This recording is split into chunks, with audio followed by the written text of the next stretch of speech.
Esto no es una sobremesa, es un festín donde la palabra es el aperitivo, el plato fuerte y también es el postre. Prepárate para un menú en 3 tiempos. El primero es una exploración sensorial, un aperitivo que nos permite reconocer a los comensales. Después vendrá, a veces con guarnición y a veces con salsa, el plato principal. La palabra del comensal. El cierre de nuestro programa apela a los sentidos y a los sentires. El postre lo pondrán voces diversas de amistades con las que he compartido mesa y quienes creo disfrutarán de este manjar. Así que, acomódate, sírvete una bebida y provecho. Esto es Bibliófago. Hola, ¿cómo estás? Soy Rulo ZK y esto es Bibliófago. La segunda comensal de este festín ruge la existencia desde su natal Brasil.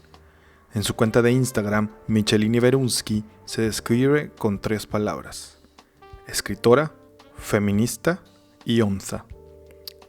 Tengo que contarte que cuando realicé esta entrevista estaba un poco nervioso, tal vez se note. Sería mi primera entrevista en portuñol. Esta lengua que necesita un poco de tiempo para arraigarse en una conversación compleja, porque una persona tiene una capacidad de comprensión de la otra lengua mayor que la otra. Además, fue mi primera entrevista en la Feria Internacional del Libro de Guadalajara en noviembre del 2025. Por fortuna, ante mis nervios, la sonrisa de Michelini es amplia, cálida y la da sin reparo. Cuando nos presentamos, 5 minutos antes de la hora acordada, me tuvo paciencia mientras sacaba mis herramientas de trabajo y trataba de poner mi mente en orden. Sin dejar de sostenerme la mirada, me preguntó si podía hablar más despacio, que solo con eso sería suficiente para que ella me entendiera. Hay 2 cosas que quiero contarte antes de que empieces a escuchar la entrevista. La primera es que traté de retratar el ritmo, por lo que no es una conversación totalmente limpia como podrías escuchar en otros podcasts. Nos atoramos un poco y eso lo dejé en la edición final como rastros de este encuentro en portuñol. La segunda es que en el fondo escucharás a Emiliano Becerril en una ocasión. Él es el editor de Elefante Editorial y nos ayudó a comprendernos un poco mejor cuando Michelini no encontraba la palabra correcta o yo no entendía la palabra que ella quería explicar. Así que espero tengas todo listo porque vamos a dar el primer paso para conocer a la segunda comensal. Yo soy Michelini Berunsky, soy una escritora brasileña, soy novelista y poeta y a mí me gusta poesía, fútbol, a mí me gustan los libros, a mí me gusta el México, que es un lugar muy bello. Es eso. ¿Cómo encuentras este punto medio entre la poesía y la novela? ¿Qué te gusta más o cómo caminas entre ambos mundos? El camino entre la poesía y la novela para mí fue un camino natural, porque desde muy niña que me ejercité, es así que se dice, ejercicio, fiz un ejercicio entre ambas las formas, entonces no me parece algo ajeno, algo muy difícil de transitar, caminar entre un y otro. Ok, es muy curioso porque la gente no creería eso de la poesía y la novela, ¿no? Como que sí pareciera, quienes solo somos lectores, sí pareciera que son caminos diferentes. Sí, son caminos diferentes, tienen sus particularidades, pero para mí no hay uno que a mí me guste más. Ambos son formas en que me expreso, formas en que yo puedo ser quien soy. Me gustaría que me cuentes un poco del libro. El sonido del rugido de la onza en español. Sí. ¿Y en portugués cómo se llama? Se llama O Som do Rugido da Onça. ¿Nos cuentas un poco del libro? El libro trata de la historia de dos niños indígenas que fueron secuestrados del Brasil, de la Amazonia, en el siglo XIX, por dos cientistas de Alemania, dos naturalistas que estaban en una expedición científica. Ellos llevaron especies de animales, de plantas, sementes, y allá hallaron como ¿Encontraron? ¿Hallaron? hallaron una buena idea llevar niños como si fuesen objetos, como si fuesen flora o fauna. Entonces, esto es lo punto principal de la historia, que es una novela histórica, una novela sobre los horrores de la colonización. Me parece súper interesante como pensar por qué es importante en el contexto brasileño hablar de la colonización hoy, ¿no? De repente creo que en los contextos actuales a veces se deja de lado que los efectos coloniales en Latinoamérica y en gran parte del mundo pues siguen atravesando nuestros cuerpos hoy, ¿no? Sí. Pienso que la colonización es como ¿cómo se dice? Un tiro que atraviesa el tejido de los tiempos. Disparo. Un disparo que atraviesa el tejido del tiempo. Entonces, en 1500 se disparó algo que continúa atravesando las vidas, los territorios, las personas, los animales, todo lo nuestro territorio latinoamericano. Entonces es un pasado incómodo que continúa se reafirmando en el presente. Oye, corrígeme si estoy equivocado, pero leí en que estaba investigando que en parte de tu formación estudiaste historia. Sí, sí. Yo también, por eso me llamó la atención. Y pensaba en que es algo, esta pregunta es muy personal para mí porque como persona que estudió historia, pienso que en la ficción suceden cosas que en la historia no se pueden hacer.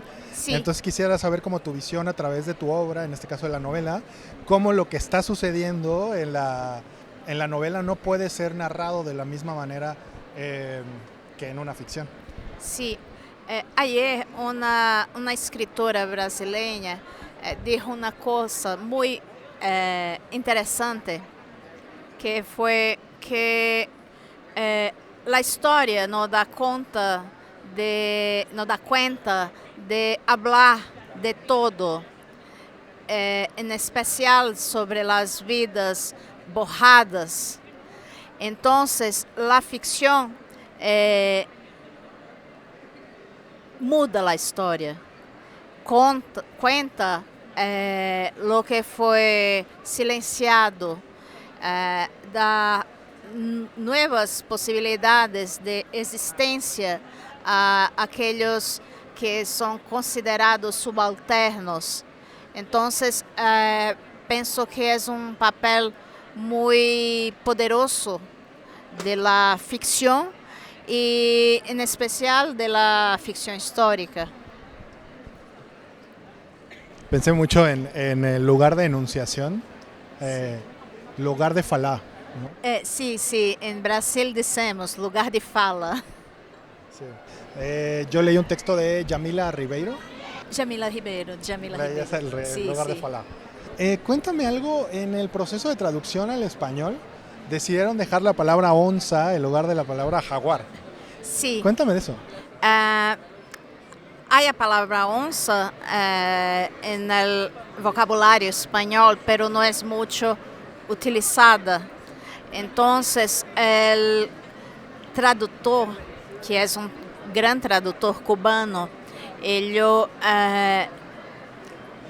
tuve essa escolha. Sí, una opción, Una opción. Sí, sí. Era una escuela entre una cosa y otra. Sí. Sí, una opción entre A y B. Perdón.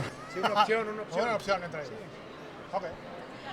Entonces, el traductor tiene esa opción entre onça o jaguar y él prefirió que fuese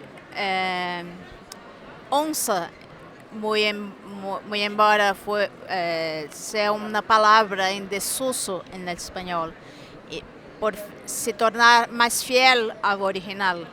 E eu concordei, achei muy belo. Quisiera terminar preguntándote qué expectativas tienes de las nuevas conversaciones que vas a tener al publicar al español. Creo que pasan cosas cuando uno cambia, ¿no? Cuando traduce. Sí. ¿Qué expectativas tienes? Para mí es una grande alegría dialogar con el lector español, hablante de español, porque Brasil, por ser un país de lengua portuguesa, es un país un tanto apartado del resto de la América. Entonces, pienso que cuando un libro de literatura brasileña es traducido, se abren muchas posibilidades de diálogo, de aproximación. Entonces, para mí es un momento muy precioso de trueca,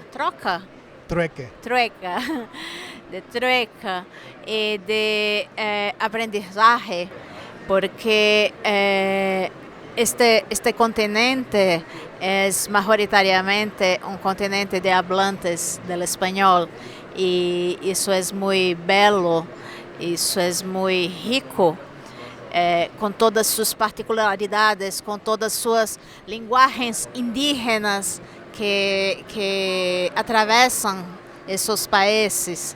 Então, para mim, se abre um grande mundo, que é esto dos hablantes de la lengua española. ¿Crees que para terminar pudieses, si quieres, en tu lengua, como contar un poco qué es lo que tú ves cuando caminas en los pasillos de una feria de libros? Em minha língua? Sí. Quando eu caminho aqui na feira de Guadalajara, eu fico impressionada com a quantidade de pessoas, de livros, de coisas acontecendo. A feira é enorme. Eu nunca estive numa feira tão grande quanto esta. E eu já me perdi na feira hoje. É maravilhoso. É bom também se perder entre livros. Muchas gracias. ¿Entendeste? Sí. Esto es el postre. Lina y yo nos conocimos al entrar a estudiar la misma maestría en la Universidad Veracruzana hace unos años. Ahora, Lina Mora está terminando su doctorado. Ella es de Bogotá y es una de mis personas favoritas para conversar. Aunque nos hemos visto apenas un puñado de veces desde que nos conocemos, cada encuentro se siente como si lleváramos varias vidas de conocernos. Lina leerá un fragmento del sonido, del rugido de la onza, porque pensé mucho en ella preparando la parte de la entrevista donde pregunté sobre la colonialidad. Creo que voces como la de Lina pueden ayudarnos a entender mejor cómo mirar con complejidad, con perspicacia, pero también haciendo una crítica amorosa de los procesos de cada ser humano en torno a pensar, cuestionar y transformar las heridas coloniales. Así que les dejo con mi amiga Lina Mora leyendo un fragmento del libro que Michelini nos presentó. Hola, soy Lina Mora. El cuerpo de Raoni ocupa el centro de la pantalla. Su penacho de plumas amarillas y borde oscuro permanece como un cuerpo celeste en rotación. El círculo del sol es una perfección que nos extingue, y una llama anaranjada bien al centro apunta hacia el cosmos. Lo que el ojo no ve es lo que el cuerpo de Raoni Metukite es azul como el cielo, es azul en días sin nubes. Raoni habla. Oiga, Blanco, presta atención. Cuando yo era de este tamaño, y Raoni hace un gesto con las manos mostrando cuán pequeño era. Yo acostumbraba dormir con la cabeza en el brazo de mi padre, así, y él dobla el brazo en dirección al propio tronco, y casi se hace posible verlo todavía muchacho, reposando sobre el cuerpo del padre. Oiga, Blanco, presta atención. Cuando yo era de este tamaño, yo acostumbraba a dormir con la cabeza en el brazo de mi padre, así, y él me contaba. Tú vas a crecer diferente de tus hermanos. Ellos pelean mucho, tú no. Tú te llevas bien con las personas. Tú vas a ser amigo de todo el mundo. Tú vas a mantener a nuestro pueblo unido. Un día, en el futuro, otro pueblo va a llegar aquí. Un pueblo diferente, un pueblo desconocido, y ellos serán capaces de exterminar a la gente. Eres tú quien va a mantener a nuestro pueblo unido. Entonces, desde pequeño yo ya sabía. Entonces, Blanco comenzó a matar, y ahí fue que comenzó la guerra. Los brazos de Raoni se configuran como dos boas. Sus cabezas suben y bajan, se deslizan hacia las márgenes del río, que no es posible ver más allá de la pantalla, pero que está allá. Ellas, las boas, bailan. El rostro de Raoni, a su vez, toma la apariencia de Huitahuato, el pájaro gigante Huiruete. Yo vi el dibujo de las represas, son varias de ellas, van a afectar las tierras Cayapós. Existen muchas aldeas en las márgenes del río. Los otros caciques tienen que saber de eso. Yo voy a contar mi conocimiento. El agua no puede ser represada. Si el jefe de ustedes continúa con el plan de hacer represas, yo voy a la guerra contra él. Los hombres nacen libres y con derechos iguales. Esta entrevista fue grabada en la cabina itinerante de Radio Ecológica 92.5, en Guadalajara, Jalisco, durante la Feria Internacional del Libro FIL 2025. El trabajo periodístico, la producción y el diseño de sonido son de Rulo ZK. La imagen de Bibliófago es cortesía de Humberto Vera. Este proyecto no hubiera sido posible sin el apoyo invaluable de Revista Espejo y Radio Ecológica 92.5 FM.